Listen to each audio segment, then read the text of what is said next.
پروردگار امام زمانہ کی ظہور میں تعجیل فرما، ہمیں ان کے ناصروں، ان کے مددگاروں میں شمار کر۔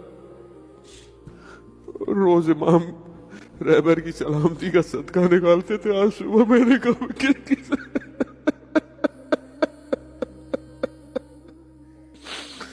پروردگار رہبر کو اعلیٰ علیین درجات عطا فرما، امت مسلمہ کو صبر کی توفیق عطا فرما۔ شہادت کی تسلیت اور تبریک عرض کرتے ہیں، گو کہ شہادت سعادت ہے، اور پروردگار قرآن میں بھی ارشاد فرماتا ہے کہ وَلَا تَحْسَبَنَّ الَّذِينَ قُتِلُوا، کہ تم گمان نہیں کرو، یعنی تمہارے ذہن میں ذرا سا بھی یہ خیال نہیں آنا چاہیے کہ جو اللہ کی راہ میں مارا گیا ہے وہ مردہ ہے۔ اصل تمہارے ذہن میں یہ فکر آنی ہی نہیں چاہیے کہ جو اللہ کی راہ میں مارا گیا ہے وہ مردہ ہے، بل احیاء، بلکہ زندہ ہے، عند ربہم یرزقون، اور اللہ کے نزدیک رزق پا رہا ہے۔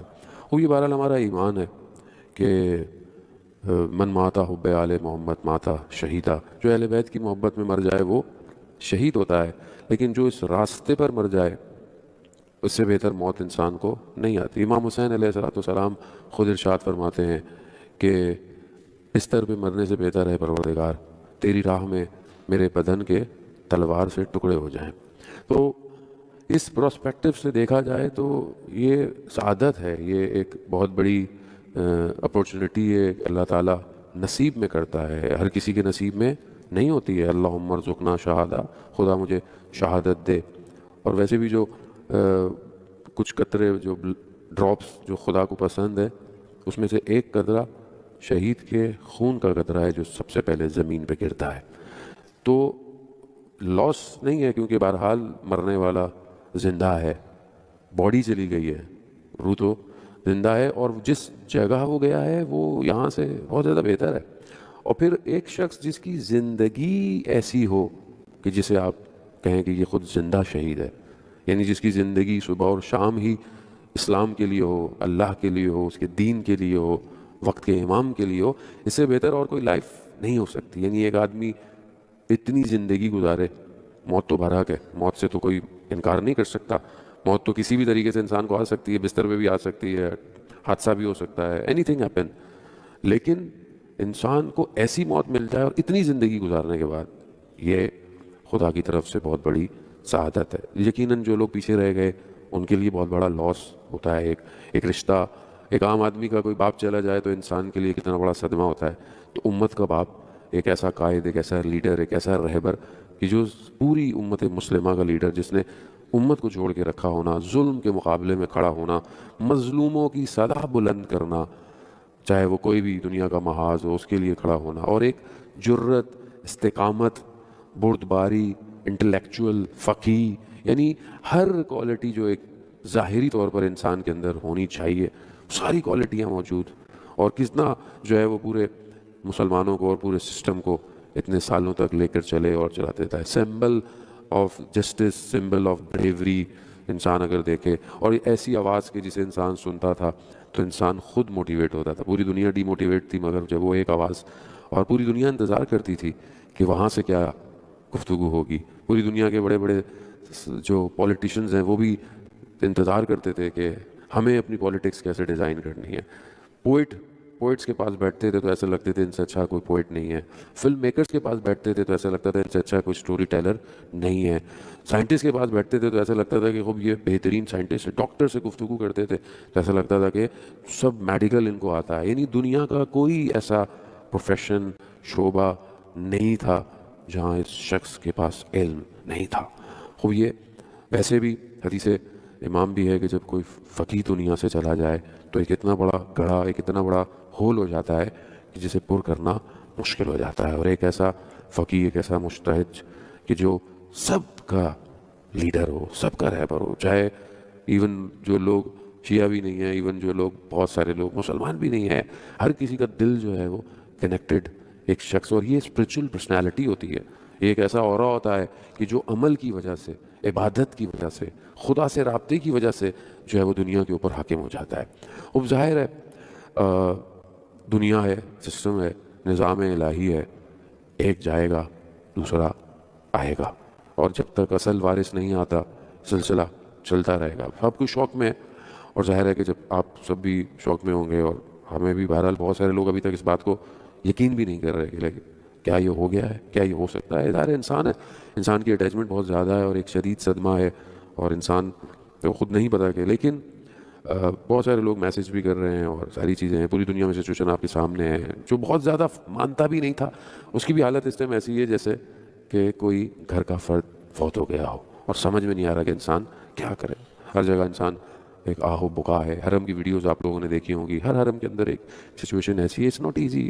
کچھ چھوٹا آدمی نہیں ہے، ایک پرسنل ایک بڑا آدمی دنیا سے چلا جائے، اور وہ بھی اس طرح چلا جائے، تو اس کے لیے تو یہ، کیونکہ وہ تو مانگتے یہی تھے کہ مجھے یہ ملے. یو ڈونٹ وانٹ، وہ نہیں چاہتے تھے کہ میں 86 ایئر اولڈ ہو جائے انسان اور بستر پہ مرے. انسان بوڑھا ہو جائے دنیا سے، انسان کب تک زندہ رہے گا؟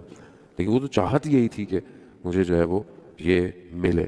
لیکن پیچھے رہنے والوں کے لیے آسان نہیں ہے اس شوق کو ہینڈل کرنا. بہت سارے وسوسے، بہت سارے خیال، اب کیا ہوگا، کیسے ہوگا، ساری چیزیں. جان محترم، یہیں پر ایمان ٹیسٹ ہوتا ہے. اگر کربلا ہم نے صحیح طرح سنی ہو، پڑھی ہو، تو کربلا ہمیں یہی سکھاتی ہے کہ ہر سچویشن میں آپ کو زندہ کیسے رہنا ہے.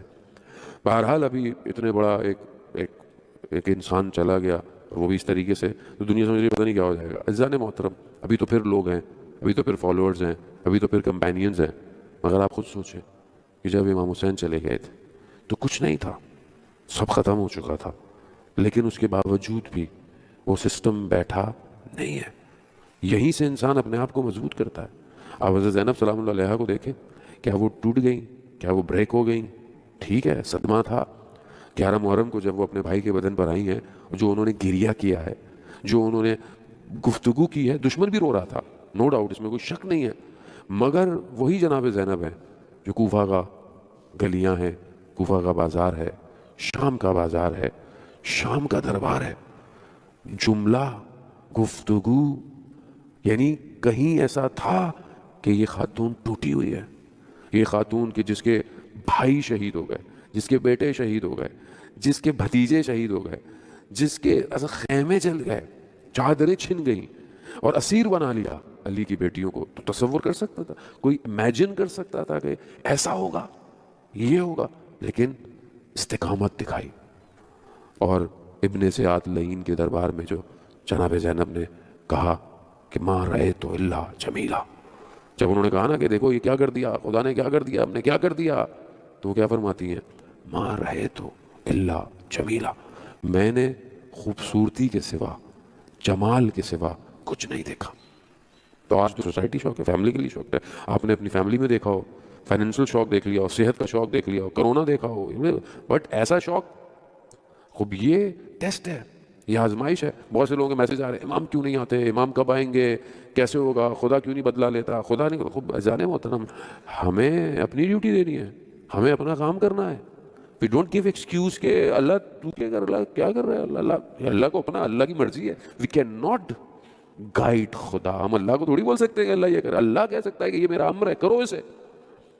جس طرح حضرت موسیٰ علیہ السلام جب بنی اسرائیل کو لے کر نکلے اور سامنے دریا تھا، وہاں پر جب قوم میں پینک ہو گئی نا، پیچھے فرعون، آگے پانی، ڈیتھ ہے، یعنی ادھر سے ماریں گے ادھر سے ڈوب جائیں گے، آپشن کوئی نہیں ہے.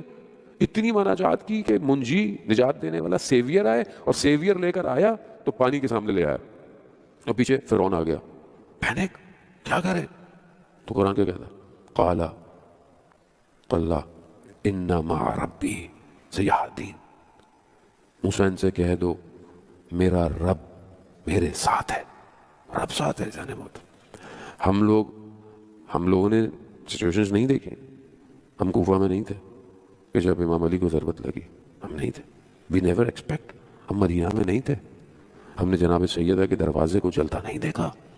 Can any one imagine?